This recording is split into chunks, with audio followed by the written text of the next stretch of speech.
get logged in, and get locked on as we put people first, share our processes, and help each other make progress on the People, Process, Progress podcast with Kevin Pinnell.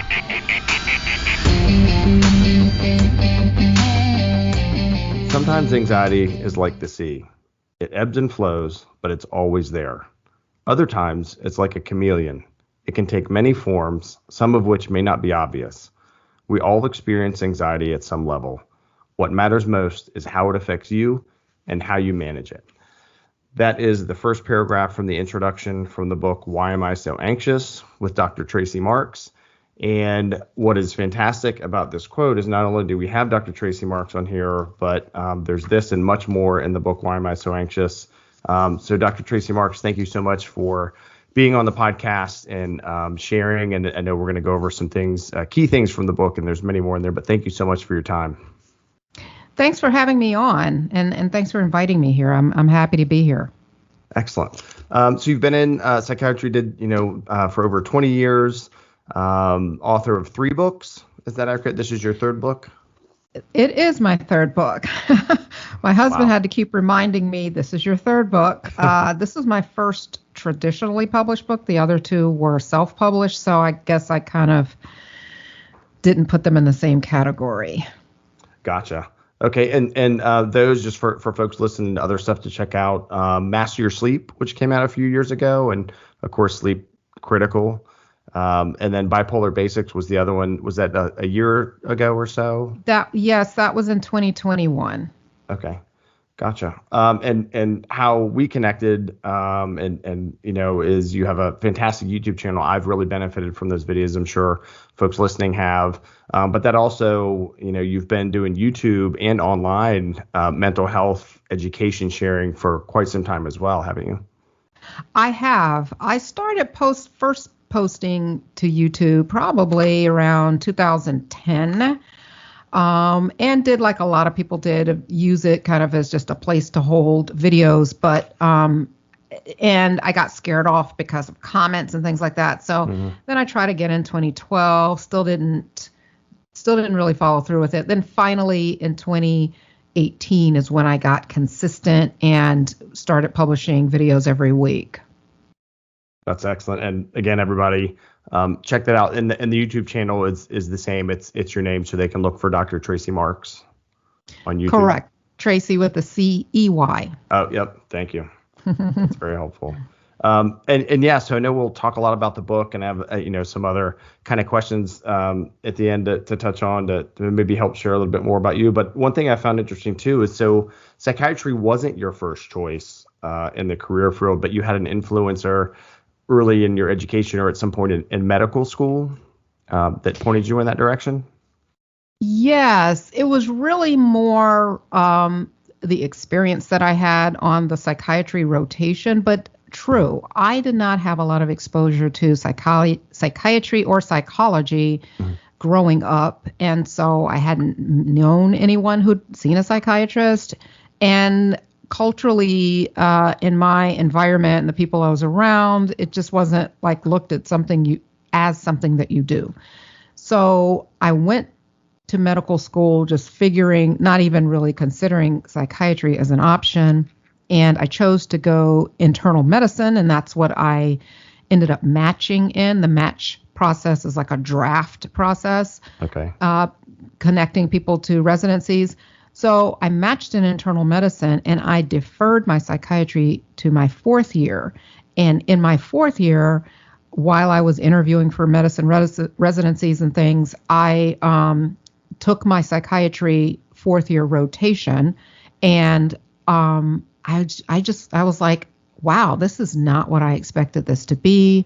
I really connected on a deeper level with helping people with their emotional pain and things. And so I realized I'd made a mistake, and I changed my mind and decided to switch to psychiatry. I thought I was going to have to go ahead and do a year of internal medicine and then switch over. But my my medical class sponsor, and that's one of the people I acknowledged in the acknowledgement section, but she helped me have them at my hospital residency program switch me from the internal medicine roster to the psychiatry roster.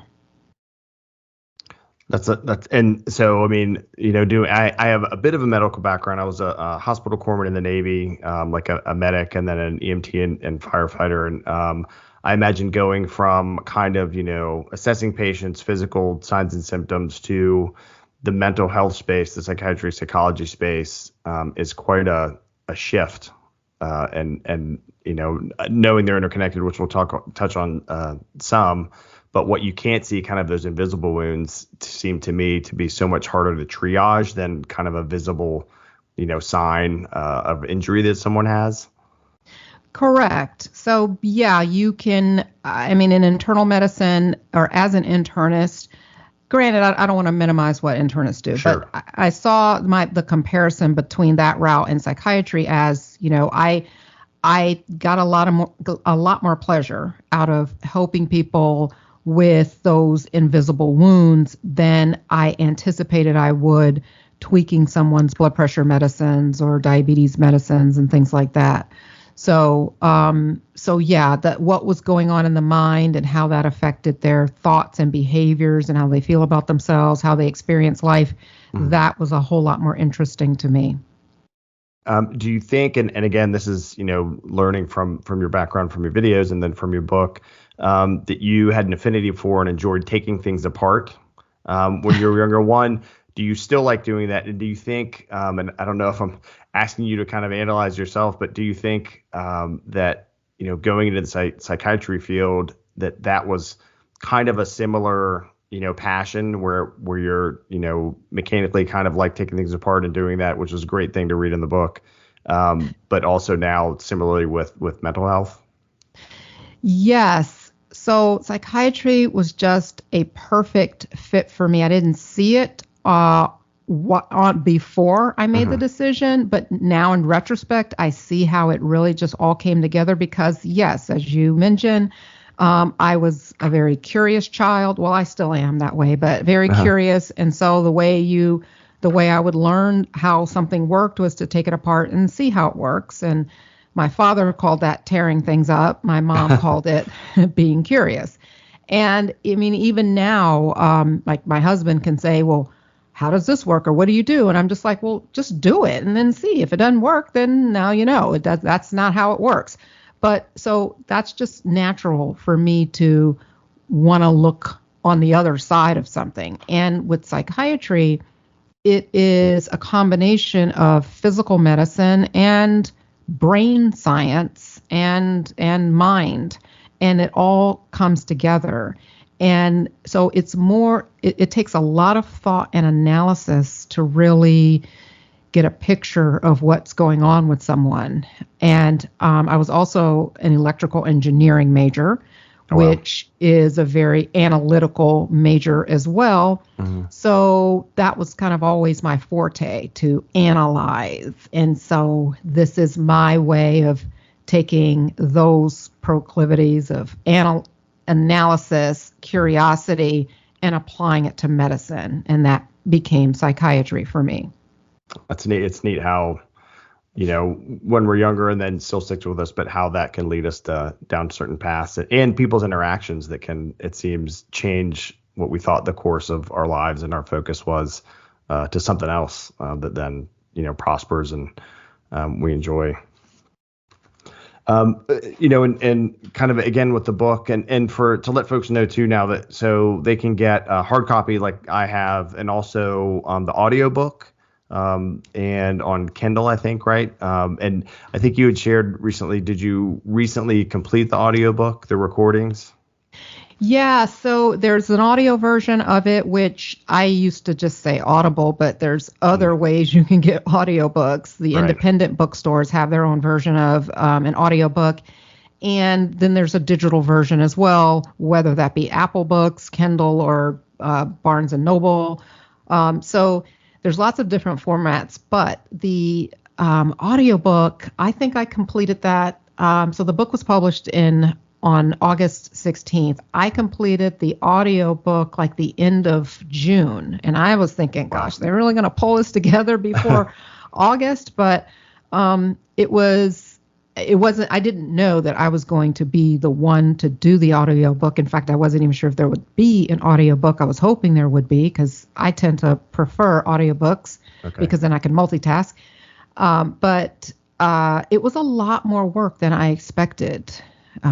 Voice work, I have a whole lot more respect for people who do voice work like that.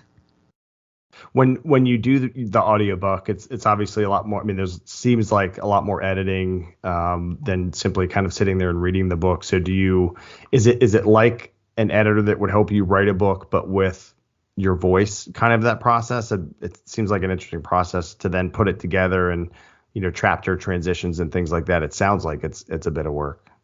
Yeah. So unlike a podcast, because I have podcasted like you before, where, you record it, and if I mess up, I just repeat, and then I go in and do all the chopping and stuff.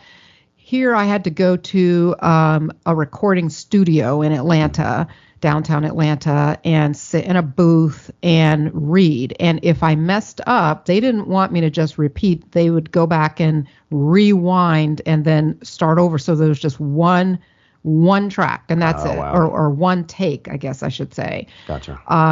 And that made it harder to me. I would have preferred to just, speak and then oops, and then just let me say it immediately again, rather than this whole let me rewind and get back to the spot. Okay, now say it. And another thing that made it so hard was, one, I'm not a strong reader, as I, talk about in the book a little bit. And so reading all day was exhausting for me. And I didn't appreciate how much breath you need to get to speak and have it sound okay. And so I could be going and be on a nice little clip and all of a sudden run out of breath. And then that doesn't sound good. And then we have to rewind. Oh, wow. All that. Yeah, definitely things you don't think about. But also, as a segue, breath, a big factor in the book as well. But trying to grab all these little hooks here. But yeah, that does sound. I mean, I can't imagine reading out loud, stopping, starting, retakes, all those. But appreciative. You're right. It is nice to go on a walk, get that nature, and then just be listening or doing chores or something like that. So that's pretty awesome. Mm-hmm. Yeah, absolutely. So I thought for folks, because of course going through the whole book, one, we want folks to get the book or listen to it, to not give it away. That if we could go through, I picked out 5 things that I know I either hadn't heard of, which actually there's a lot of stuff in there, but that really kind of either impacted me or stuck out to me. And I thought if I could ask you about those and that you could share with the listeners, and then of course, folks listen, definitely get the book and kind of jump more into it. So I wanted to go through those and then maybe ask you a few additional questions at the end about maybe some of the things that have impacted works of other books and things like that. Sure, let's go for it. Cool. One thing I certainly hadn't heard of, one early in the book, learning, some anatomy and physiology, brain physiology, was awesome. But I hadn't heard of the default mode network, or its role in anxiety and kind of how you think about, where you are. Can you kind of touch on and share with folks what that is? I hadn't heard. I think a lot of folks have maybe heard the term sympathetic and parasympathetic, but default mode network, I certainly hadn't heard of, and not sure how many other listeners have, but certainly can learn about when they read it. Sure. Yeah. So the default mode network is the name for a group of brain structures that form this network because they communicate amongst each other. And their role is to fill your mind with thoughts when you are not intentionally thinking about something. So it's like what you by default will think about. And normally the thoughts have, or typically the thoughts have a negative tone to them. They can take on a worrying tone or something that's negative or fearful. So, for example, if I am just kind of sitting at my desk and I can be thinking about the things that I need to do in a couple of hours, and then as soon as I let my mind wander, the default mode network kind of kicks in and then starts putting other thoughts in my head. Well, remember when that person cheated you out of your tip, or they didn't pay you enough money, blah, blah, blah. And then I start thinking, yeah, that's right. And what happened with that person? And that made me mad. And then And then I have to shift my thoughts away to, oh yeah, but wait, I need to call this person in an hour and da da da da da. So that's my intentional thought. And then when I let it go again, it fills in the blank airspace, so to speak. It's kind of like being on the radio. You can't have any empty airspace. So the default mode gives you stuff to think about, and unfortunately, it usually has a negative tone to it. That's what I was going to say. Is it usually positive or negative? And are the thoughts that come in then, are intrusive thoughts some of those, or is that kind of a different category of thought, or can it be that and other thoughts? It can be that and other thoughts. So intrusive thoughts tend to be a little bit more, I can't think of another word for intrusive, but it has more of a takeover effect that just kind of drops down into your awareness, usually at times when you don't want it to come. So that's different from my mind is wandering and I'm idling and, oh, here's these thoughts. Gotcha. Intrusive thoughts can come about when you are intentionally thinking about something else, but, ooh, now I have this thought of my child dying in a car accident. Gotcha. And worrying about that. That would be, intrusive thoughts are more powerful that way at diverting your attention away from something you're intentionally thinking about to this other thing. Gotcha. So yeah, it sounds more powerful, like they take over whatever you're thinking about, whatever, as opposed to kind of filling a space in there for my layman's terms. Another thing that I learned both that's in the book with supplements and things like that, and then from one of your videos too, was the gut's relation to mental health, which I certainly never made before that connection, but it's a huge factor on mental health, and certainly you can kind of improve your gut health, or I guess make it worse depending on your diet and other things you do. But why is that such important to have good gut health that's related to good mental health? Yes, thanks for asking that. I was just thinking about that today when I was in the gym, because I was thinking about someone who had a procedure and they had to take antibiotics, and wow. We know that antibiotics can just kind of wipe out your normal gut bacteria, and is one of the things that contributes to having poor a bad quality of bacteria in your gut. But before I get too far down that Sure. road, the importance of it is that so your gut, generally when we speak of the gut, it's kind of the entire tube that goes from your esophagus all the way down to your anus. But in short, a lot of people think of it more as your large intestines. In your large intestines, you have bacteria that kind of finish off the job of digestion when you eat food. And those bacteria also secrete chemicals and things and communicate directly with your brain through the vagus nerve, because your vagus nerve is part of the parasympathetic nervous system that is responsible for slowing things down. So your sympathetic system kicks in when you need to fight or flee, or go on a run, or increase your oxygenation and activity level.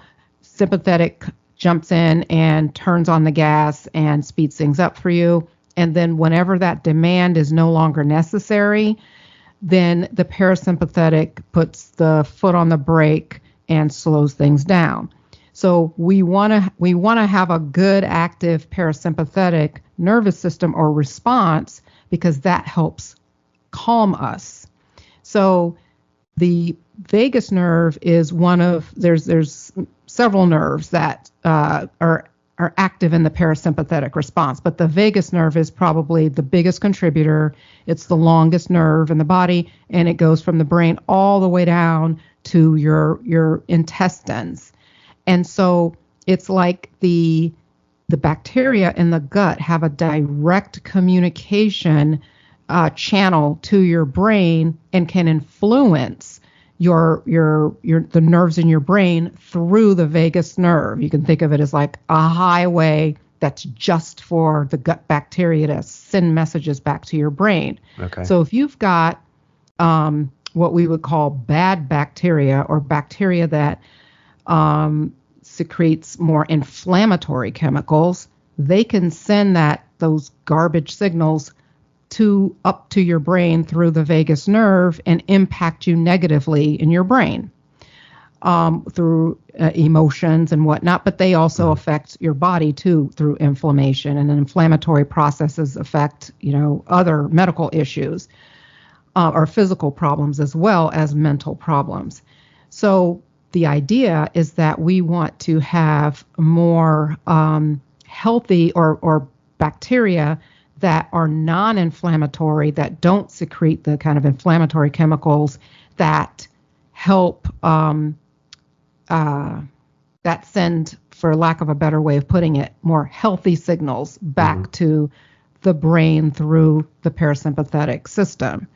So when we eat junk food, lots of processed foods, high sugar diet, and that kind of thing, those are the things that the bad bacteria feed off of and love that stuff and process it and produce more inflammatory chemicals that communicate with our brain.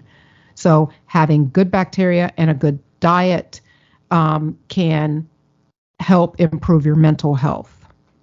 That's a great thing to know and learn more about. And thank you for that, because I think a lot of folks think about, if I eat cheeseburgers all day, high cholesterol, or other physical symptoms, but not that brain gut connection. And that is it parasympathetic, where the term kind of rest and digest applies to? Yes. And the digest, I guess, is literally so you can digest food and hopefully good food. And is that also where we want to look at the pre and probiotics that kind of help our gut health, depending on, if we've flushed it with antibiotics, or hopefully not junk food. But I think a great point for, folks listening, everybody, of understanding, it's not just your a negative physical impact, rather, if you're eating very poorly, but it's a mental impact, which is that maybe sometimes when someone gets a supersized meal, we'll say, from a fast food restaurant, in addition, I guess, to all the grease, is it that quick of an impact, kind of where people just feel really bad, or is it kind of a long-term kind of change in the gut that impacts it? So it's more of a long-term change in the gut. I mean, it's kind of twofold. So you can feel bad from eating, say, an unhealthy meal. From both maybe you don't digest everything. And so when you have, this kind of plays into lactose intolerance as well. Gotcha. When you have chemicals or big molecules from your food that don't get broken down properly or all the way, and I mentioned that the gut does the rest of the bacteria does the rest of the job when it hits the intestines. If they're working too hard, like chomping down on this feast of stuff that you didn't process well enough, you get a lot of gas. You could get you can get diarrhea. So that's one way you can feel bad immediately from eating a kind of a greasy or junky meal that didn't sit well with you because you don't digest it well enough. It gets down to your intestines. Those bacteria are going to town on it, and now you've got diarrhea and you feel terrible, gas. Right. But as far as secreting inflammatory chemicals and the effect the inflammation has on your body and brain, that's more of a longer term effect. So it's not tomorrow now I'm going to be super anxious because I had a cheeseburger yesterday. Right. Which is good, because sometimes the cheeseburgers are really tasty. Yeah, I know, right? Yeah. We need it every now and again. But let me, one quick other thing, though, about the probiotics deal. I just wanted to elaborate on that. In that, so probiotics is the term for the bacteria that you can consume to put better ones down into your gut. You want a lot of diversity in your gut bacteria, and not just one strain of bacteria down there. So Probiotics can come in the form of capsules where they're freeze dried bacteria that you consume and then end up down in your gut, or it can come from live cultures like you would get in yogurt or kimchi, sauerkraut. Fermented foods have bacteria in it, good bacteria that you want down in your gut. Prebiotics are the foods that are high in fiber and things that give the good bacteria something to eat and live off of. Wow. So having high fiber diet and then diet that is high in bacteria or fermented food or the capsules is you want to do both of those. That's very helpful. Thank you. So one is the bacteria, the other one is fueling that good bacteria in the right manner. Yes. So to speak. That's awesome. Yeah, that's definitely probably an easy one that pre and pro get mixed up or folks aren't clear about. That's very helpful. The other thing in this, I don't know how controversial it is. I think it probably depends on whether folks are worried or been told. And this is, and I know you, I think did a video on this a bit ago. I think other folks, but the quote new study, I'll quote that, and about serotonin levels. Right. And so I figured, it's new, this thing's come out, but come to find out, I know you talked about that a bit ago, a few years ago.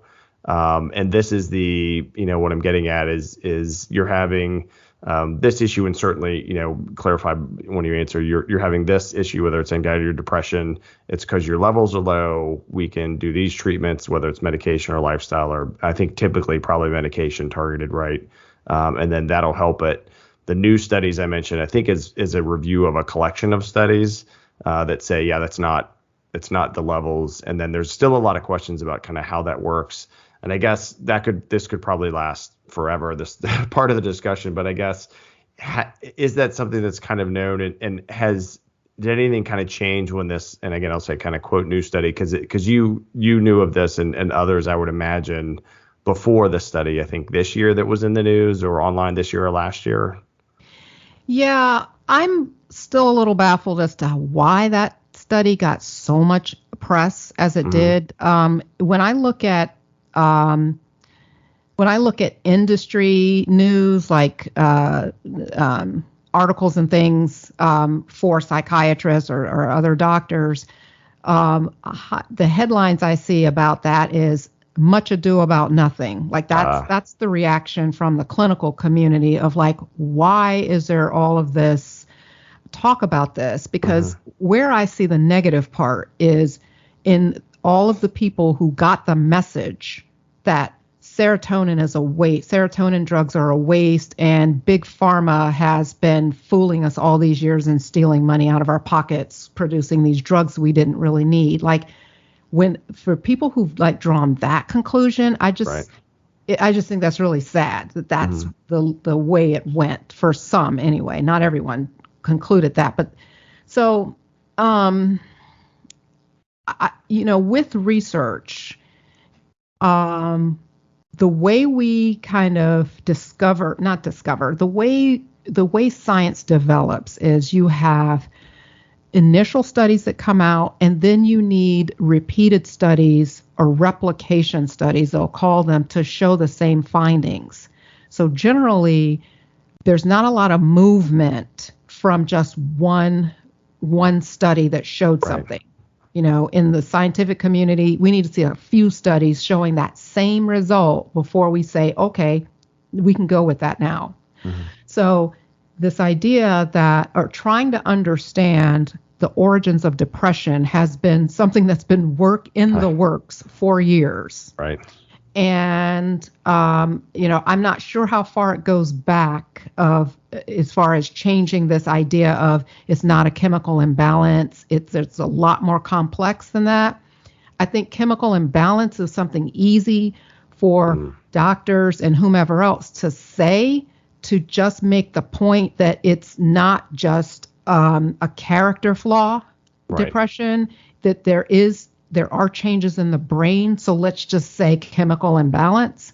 But that doesn't mean that we're using that to justify prescribing certain drugs. Right. I will say that So the science has been moving in the direction. I'm going to stick my neck out and say maybe at least a decade. It may even be longer than that. Moving in the direction of it being very focused on serotonin deficits and norepinephrine deficits to brain wiring. And the way to think of it is we understand, or we're getting a better understanding that whether it be depression, anxiety, but mental disorders are the result of brain wiring, some areas of the brain too tightly wound and or too tightly connected, and other parts of the brain too loosely connected, and this causes abnormalities in the way we think, believe, and behave. The downstream effect of those wiring changes, meaning you got the nerves, think of the nerves as kind of like as nerve connections, and then they send out signals downstream with these chemicals in them.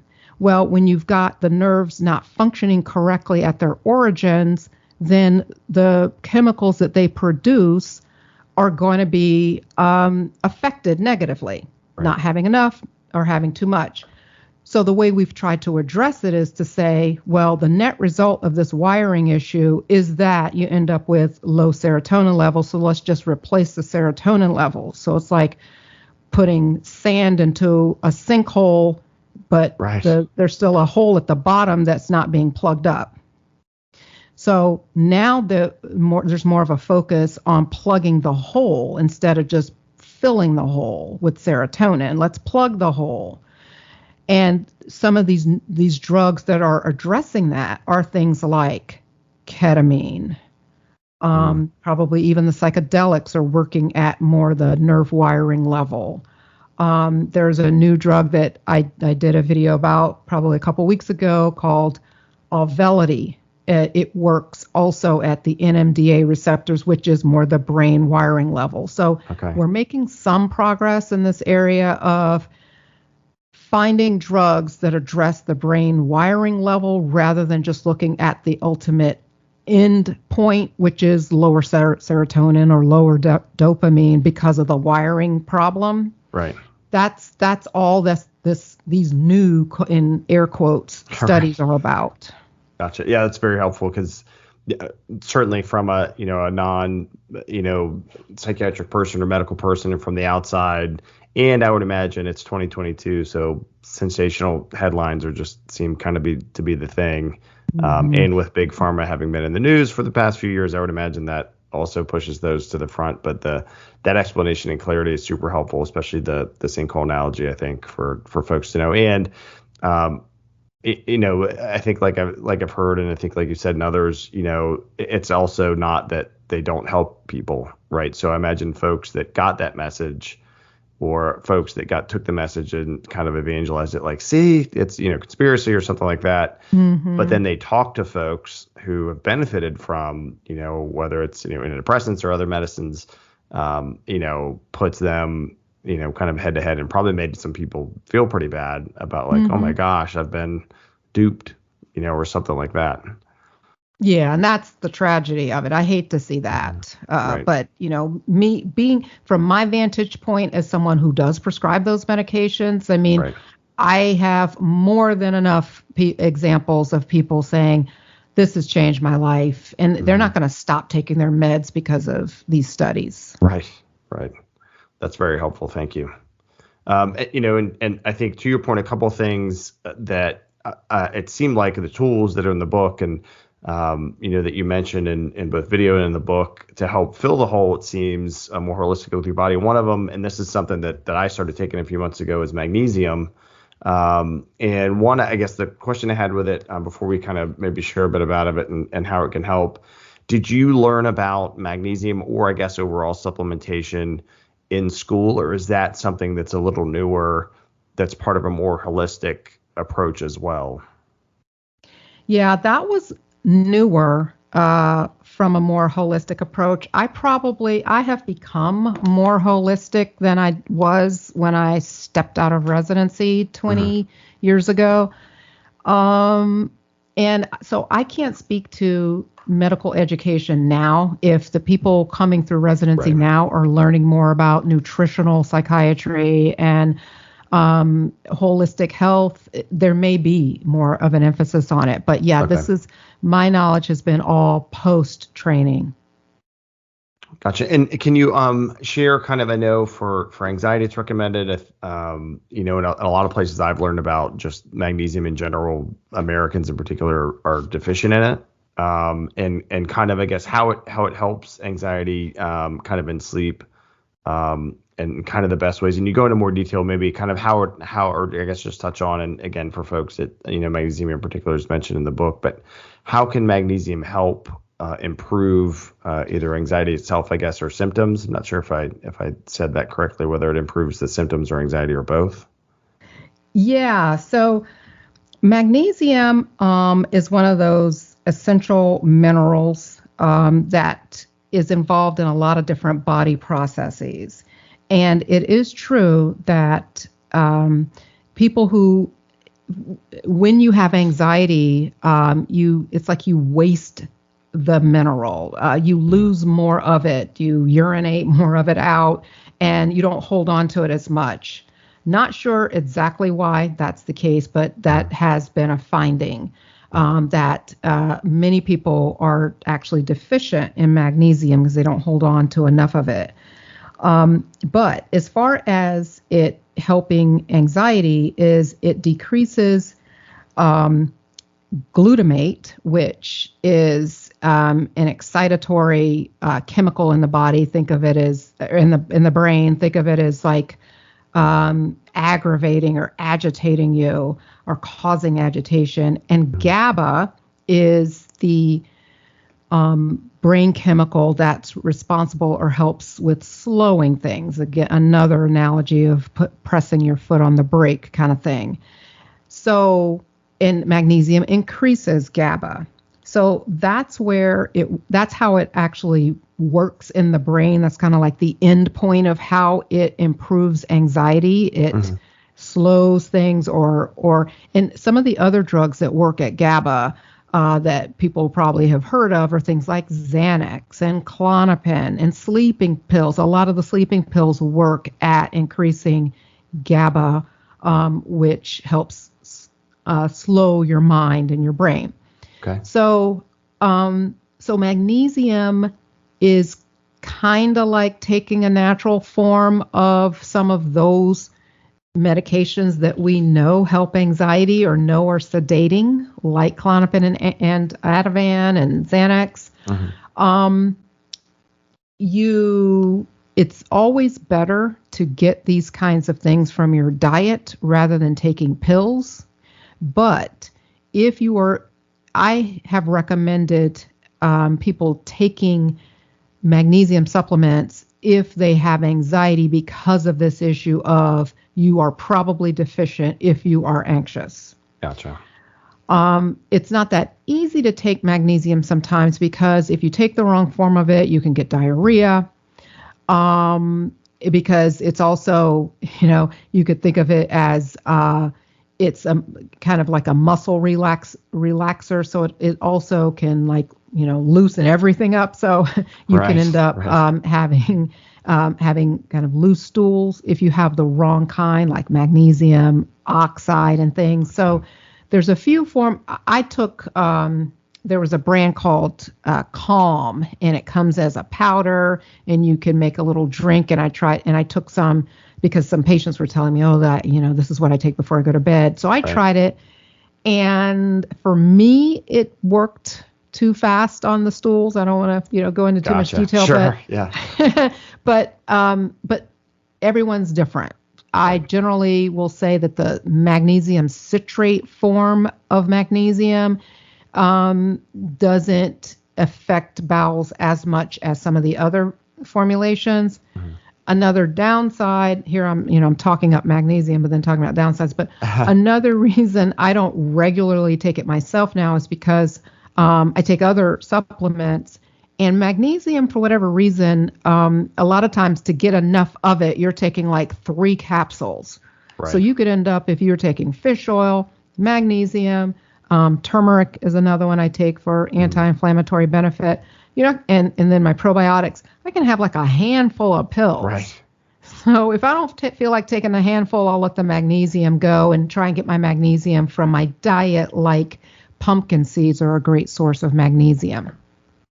Nice. And yeah, and you talk about greens and things. And yeah, I do magnesium glycinate at night, but it's uphill to your point because I take other stuff in the morning, and it is a Hmm. lot to do at once. And then you mentioned in the book, L-threonate is a really good one as well. Hmm. And is that more just overall because it's more, what was it? It's more bioavailable or passes the blood-brain barrier better or both?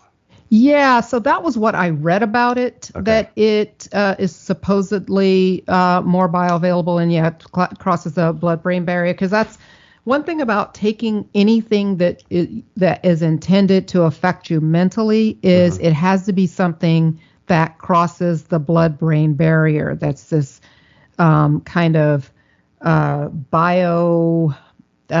biological barrier that your brain creates to protect it from just any kind of toxins that come into your body. So not everything gets all the way up to your brain.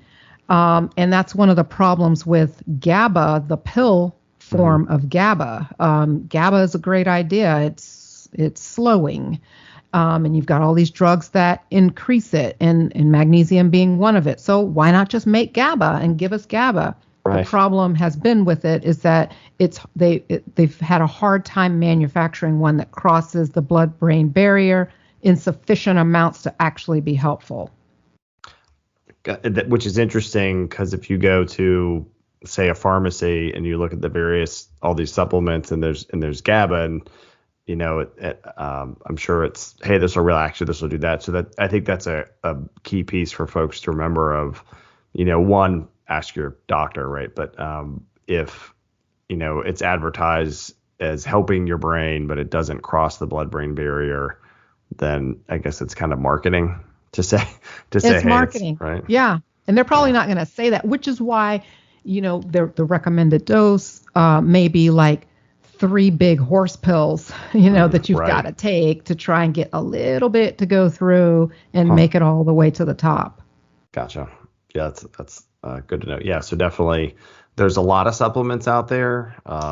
What I guess a quick tip kind of is what is the best place or the best reference for folks to look up if they're interested in supplementation of many kinds? Where would you recommend folks look for kind of not necessarily a particular name brand, but kind of a reference that could direct them there, or is that kind of too broad of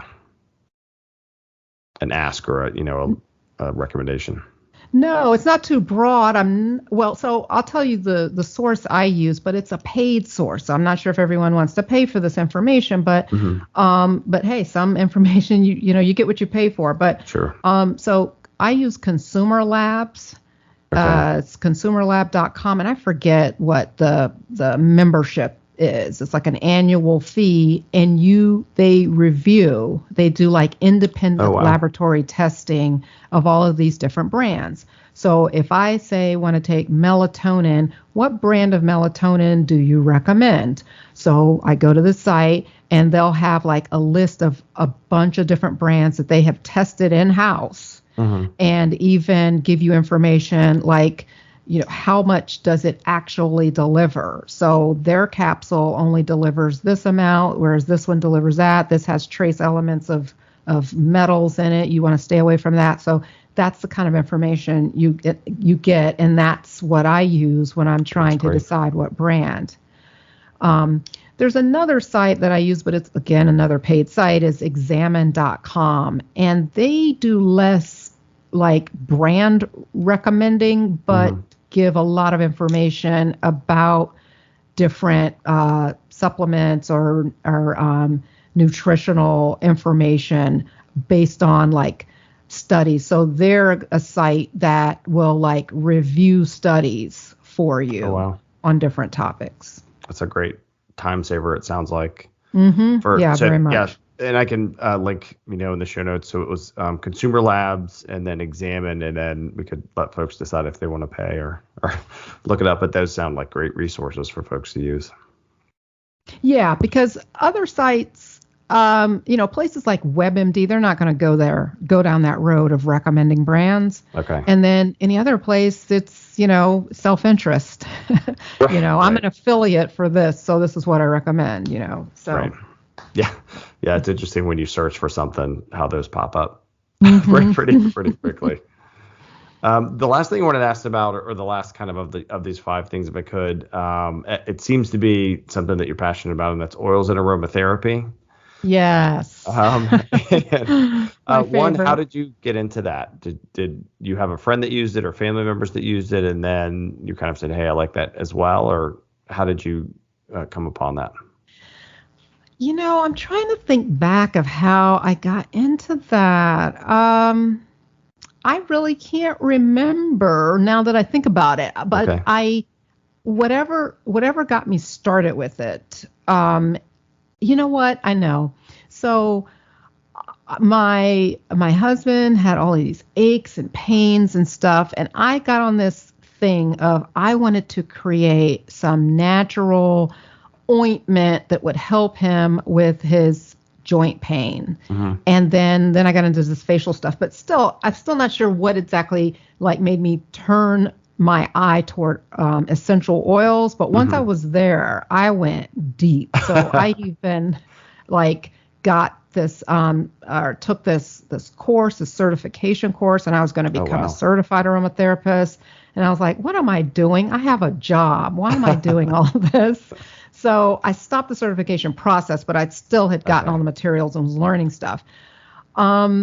Just the other day, my son went out to walk the dog, and he came back with mosquito bites, and he had these big welts, and he said, oh, it's itching, help, hurry. And I put together some tea tree oil in some oil, in a carrier oil, rubbed it on there, and within seconds, the itching sensation went away, and then the welts went down, and I was like, yes, it still works.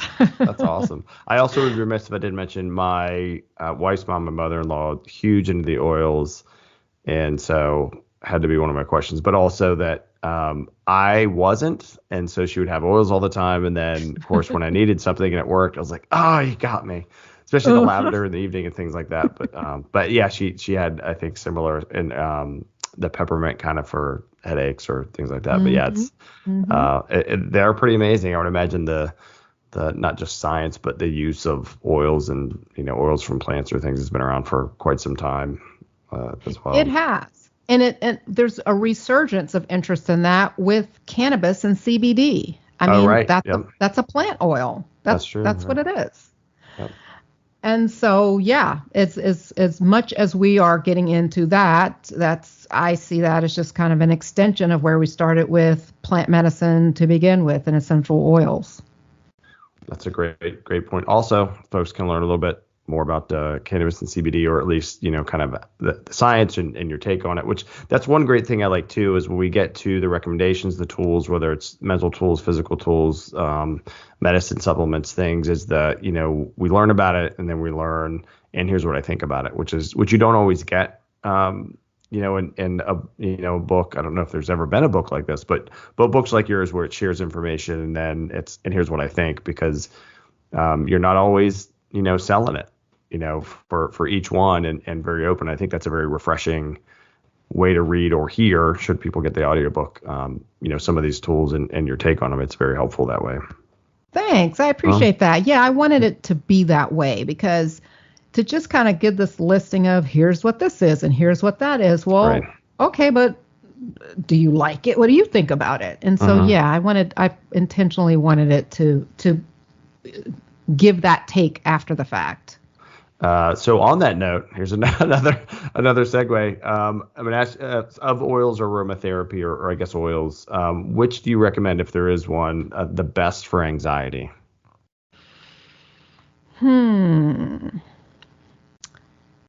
how to pick one. I was gonna say, mentally going through the shelf of oil, the line of oils.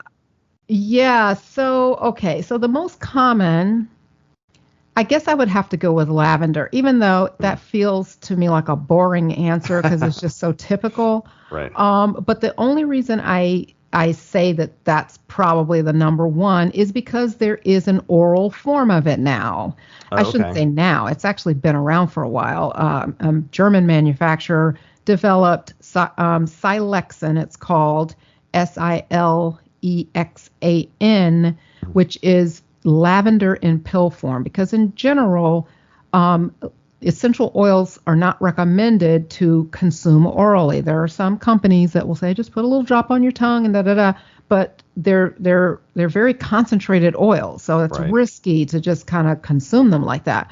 Anyway, they've taken lavender, put it into a pill form. It's even had head-to-head studies with lorazepam, which is Ativan, Oh, a wow. benzodiazepine, and Paxil, and shown to stand up to those prescription drugs as being similarly effective.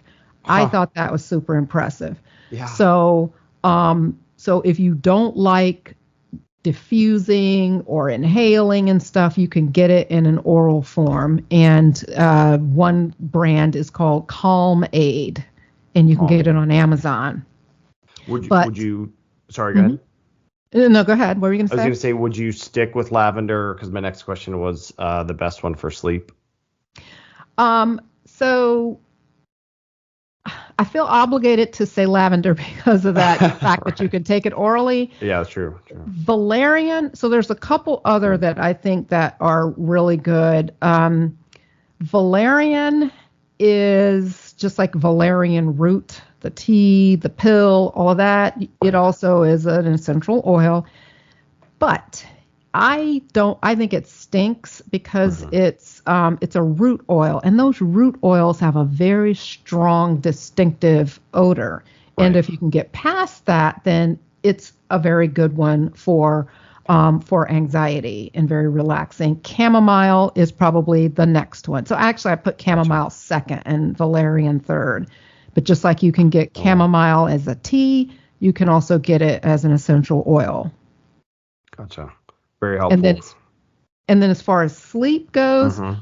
I really love spikenard, and it is not it's not a popular one. That it's probably one many people haven't heard about. It's another root oil, and it's part of my peaceful sleep concoction that I came up with. I have the recipe for in the book, and I use it every night. It's a very strong smell as well, so it's not,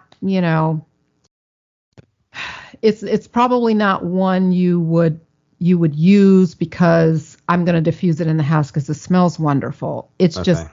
very relaxing. And is this topical, like you put it on your wrist, your temples, or how do you use that? So the way I use it is I make it into an oil with carrier oil. So I combine it with some other oils. Excuse me, one off the top of my head from my sleep oil also contains ylang ylang, it's called. I guess that's how you pronounce it. It's YLANG. Okay. It's a flower. It has a very flowery scent. It's actually a very nice smell, and it kind of offsets that harsh root oil. Okay. But anyway, I take a base carrier oil. You always want to dilute these very strong essential oils in carrier oils, because if you don't, they can be toxic to your skin. You can also develop a hypersensitivity to them. Okay. So you just dilute it. You can even use olive oil for that matter. Anyway, I dilute it in an oil, and then I rub that on my skin before I go to bed. And I have put it on my chest, sat down, maybe 9 o'clock, sat down to watch some television, and then drifted off while I was watching something. Oh, wow. That's And each time I want to say, oh, that was just because I was already tired. right. But it works every I time. never want to believe that these plant oils can do that. After all Right. these years, I still want to doubt it. Right. Right. Which I believe that's on page 263, if I recall. It I think is. Mhm. I commented, I think, on something you'd posted on Instagram, and I was like, oh, let's go check that out. And I was like, I gotta go look at that now. So, Uh-huh. and see where Yep, it was. 263. That's cool. Yeah, it's amazing. I'll definitely have to, one, I'll have to see if my mother-in-law has heard of those, and then I'll have to get some oils and give it a shot. It's always neat. Yeah, It's one thing I've tried is kind of the, more natural kind of sleep things. And it's interesting because they affect people so differently, it seems, or they don't. do. Yeah, Um, they do. And that's why it's good to have. I give some options in there. Like I give like my top, however many I list. I can't remember it right off, but let's say top 10 or something that I mhm, think are more in the relaxing categories. Because not all essential oils are relaxing. Peppermint right. is a stimulating one. Yeah. So that's not one you would want to use right before you go to bed. But you could take a group you could try from a list of ones that are relaxing, and there be maybe some that you like the way they smell, and others you hmm don't, and you just kind of end up with what you like. But yeah, if your mother-in-law is really into it, she ought to like if she doesn't already know how to do it, the section on how to blend your own Oh, uh, right. based on the oils that match well together. Yep. I'll definitely direct her to that for sure.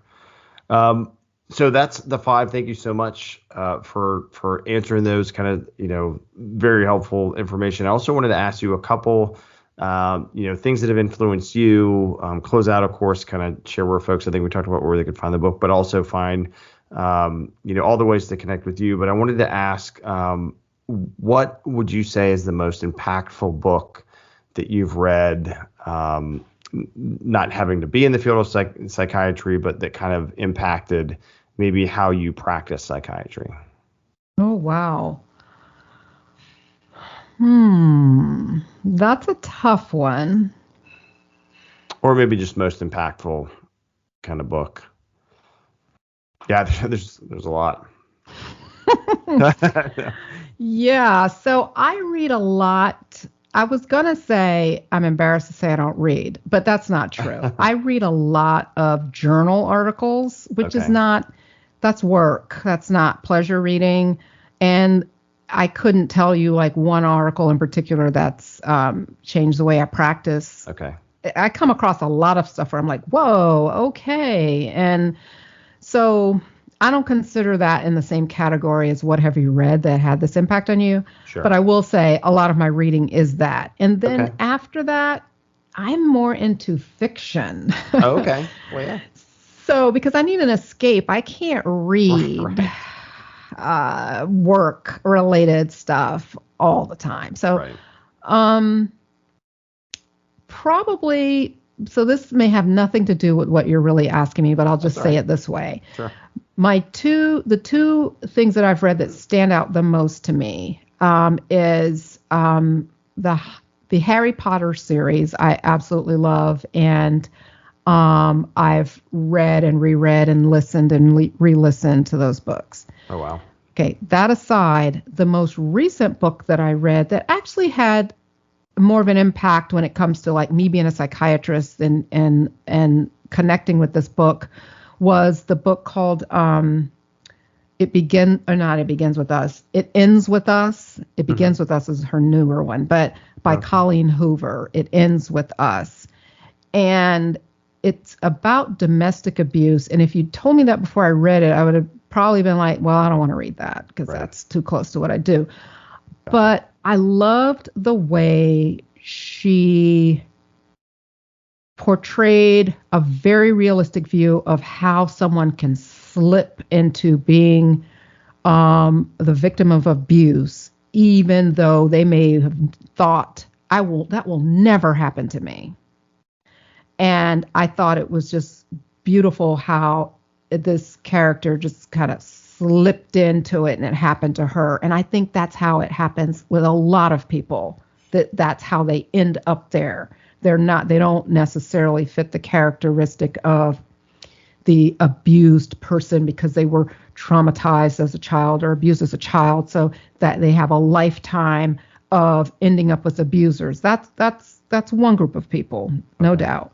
But there's still these other people who have healthy self-esteem, a good ego strength, good coping mechanism, all that stuff, but can still just end up having it happen to them and not realize until they're there that, oh my goodness, how did I get here? And I just thought it was wonderful. And that was It Ends With Us? It Ends With Us. Okay. Yeah. Good deal. Yeah, I was going to say I'll include that in the notes. So similar question, but instead of book, movie. So kind of impactful movie. Impactful movie.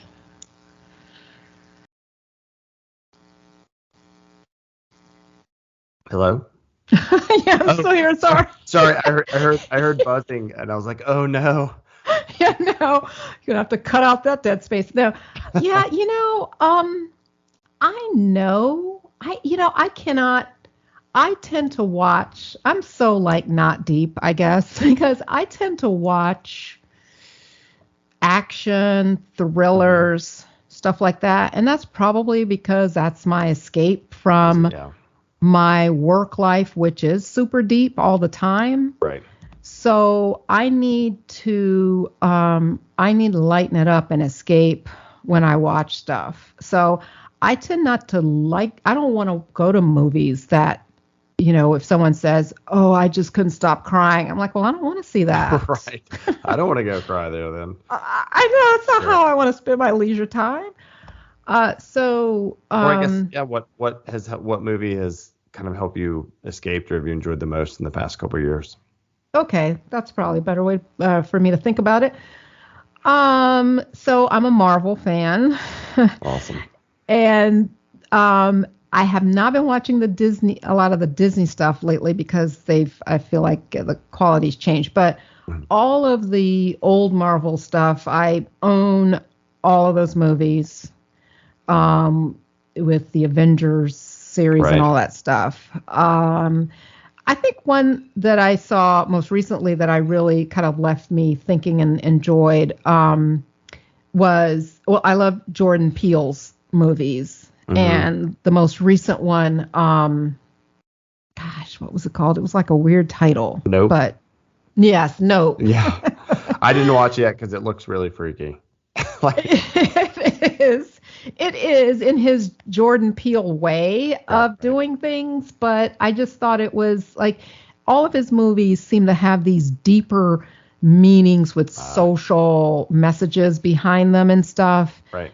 And so teasing that out of here's this kind of sci-fi-ish movie, but what's really behind this, that was interesting to me because all his stuff is like that. And so, that's probably the one that has had the most impact on me lately. Which is also neat to see, coming off Key and Peele, which is, a different, totally different show. But also to branch out and then do these movies that are like everybody talks about. You know what I mean? There's all the movies he's done. So what's funny is I had never seen Key and Peele. I didn't know who Jordan Peele was until Get Out. Oh, gotcha. Okay. And it was my godson who told me about Key and Peele. And so I went back and now that's one of my escapes. If I laughing, I go and click into that. I mean, it's just so funny. So, that kind of, I know we're wrapping up here, but it's a tie-in to humor being one of the things, one of the tools I talk about using in the book, by way of watching something that is going to make you laugh, and even the process of sitting anticipating laughing about something is helpful. It actually changes how you're thinking. And then I also talk about laughter yoga and things, which might be something that people haven't heard about. Laughter yoga. So anyway, so that's my humor exercise when I'm feeling stressed out. Let me go watch some Key and Peele. Key and Peele, yep. And definitely just two more quick things. My sister's name is Denise, so of course we call her Denise when we see her. So it's just the principle. It's just, yeah. That's why, to your point, I was anticipating already laughing just thinking about the different, skits. So quick question. What is a bigger challenge? Was it writing the book or video editing creation? Ooh.